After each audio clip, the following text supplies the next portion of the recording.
En los últimos días se han producido ataques informáticos a grandes compañías como Iberdrola, Telefónica, el Santander o incluso la DGT, que aseguran, eso sí, que no se ha comprometido información sensible, pero probablemente sí muchos detalles de los usuarios que los ciberdelincuentes podrían utilizar para futuras estafas. Ojo, porque nadie está a salvo.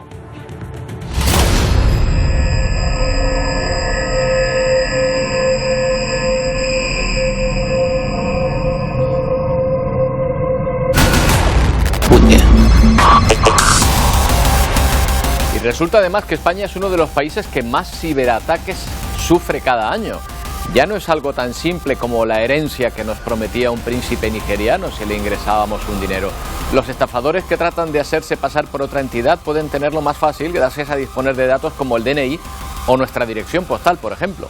Los expertos observan que estos ataques se han vuelto globales, en una oleada sin precedentes. ¿Qué puede ocurrir si se han hecho con nuestros datos? ¿Cómo sabemos con cuáles? ¿Quién tiene la responsabilidad de que nos estafen con esos datos robados? Un asunto del que vamos a hablar hoy. Y miren por dónde, que precisamente hoy, que queríamos hablarle de ciberataques a grandes empresas, hemos sabido que en Rumanía se ha detenido a un español que pasa por ser uno de los ciberdelincuentes más activos de todo el mundo. Tiene 300 denuncias.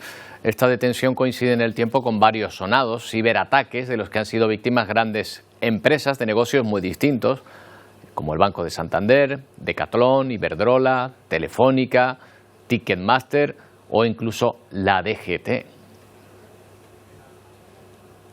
Bueno, pues ya ven que la oleada de robos de datos no cesa e incluso va en aumento, aunque estas empresas aseguran que no se ha robado información sensible.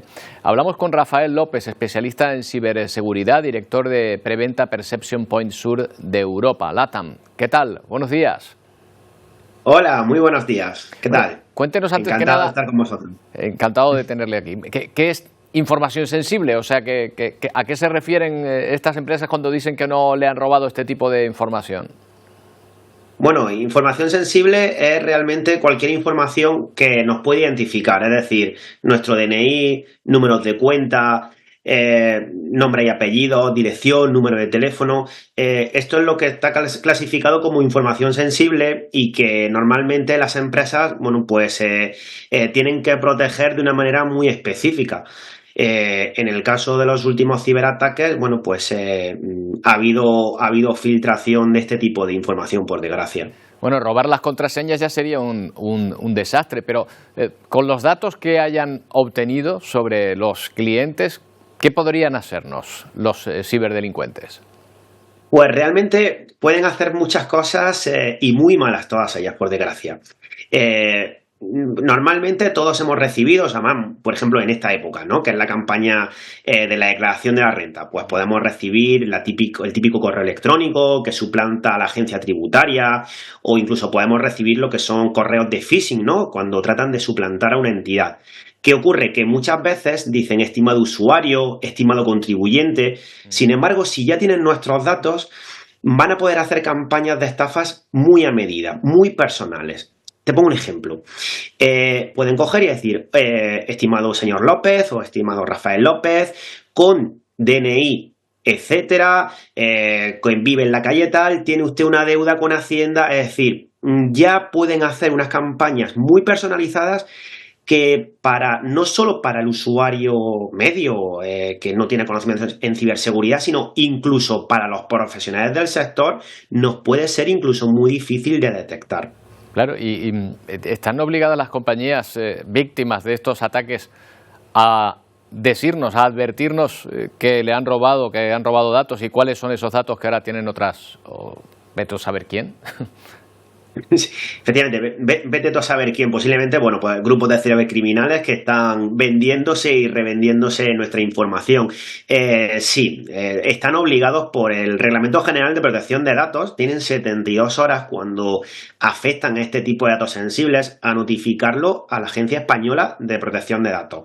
Y por lo tanto deberían incluso de notificar también a los clientes, como tantas hacen. Es decir, es verdad que ahora estamos sufriendo una oleada enorme, pero hemos tenido, pues, por ejemplo, el Santander realizó una labor que yo considero muy buena, informando a los clientes de qué tipo de datos se habían filtrado para que nosotros, los clientes, los usuarios de estas grandes compañías, también podamos estar prevenidos, porque al final nos deben de avisar para nosotros, pues eso, estar un poco más alerta. Claro, además parece que este tipo de ataques, de ciberataques, está aumentando exponencialmente. ¿A qué se debe? Bueno, el qué se debe realmente es algo que estamos debatiendo dentro del sector.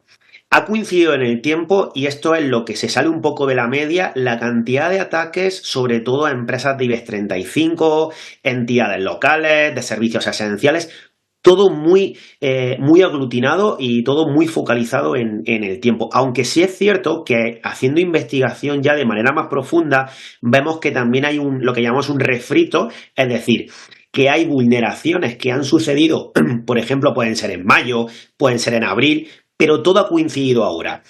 ¿El por qué? Pues tenemos ahora mismo diferentes contextos geopolíticos abiertos con diferentes países, la guerra de Rusia y de Ucrania, elecciones al Parlamento Europeo este fin de semana, con lo cual, bueno, pues hay un clima en el cual algún tipo de actor malicioso, como lo llamamos en el sector, puede estar interesado en desestabilizar o tratar de meter fake news o meter un poco de caos y de ruido ahora mismo en España como país. Pero, si bien es cierto, todavía a día de hoy no he identificado un grupo específico ni un país que pudiera estar detrás de esto. Ahora, como bien dices, no es normal este tipo de ciberataques en tan poco tiempo. Oye, Rafael, ¿estos ciberataques los llevan a cabo delincuentes comunes o hay estados que se han especializado, digamos, en este tipo de acciones? Países. Pues hay diferentes actores, como decimos en el sector, y dependiendo de la motivación, quien está detrás es muy diferente. Hay cibercriminales, que los cibercriminales siempre van a tener una motivación económica, es decir, van a buscar nuestros datos para revenderlos o buscar algún tipo de rescate por ellos. Pero sí bien, es verdad que hay países muy especializados en hacer ataques globales. De hecho, a ver, es conocido que Corea del Norte, a través de grupos que tiene uno, por ejemplo, muy conocido en Lazarus, China, Rusia, todos tienen Irán, todos tienen sus grupos prácticamente militarizados. De hecho, en Corea del Norte es que forman parte del ejército. Entonces sí que hay países con unos recursos financieros, pues imagínate, es decir, prácticamente ilimitados. Y luego ya podríamos estar en la categoría de hacktivistas, ¿no? Como estos que están atacando continuamente a España, haciendo denegaciones de servicio, que no funcionan determinados servicios, pero también tienen una motivación política, pero bueno, no están apoyados por ningún Estado, pero no dejan de ser inmensamente peligrosos. Qué miedo, Rafael. Estaba intranquilo antes, bueno, después de hablar contigo un poquito más, pero bueno, esperemos que los buenos ganemos también esta batalla. Vamos a ver qué es lo que ocurre. Gracias por atendernos. Nada, muchísimas gracias a vosotros. Un saludo. Un saludo.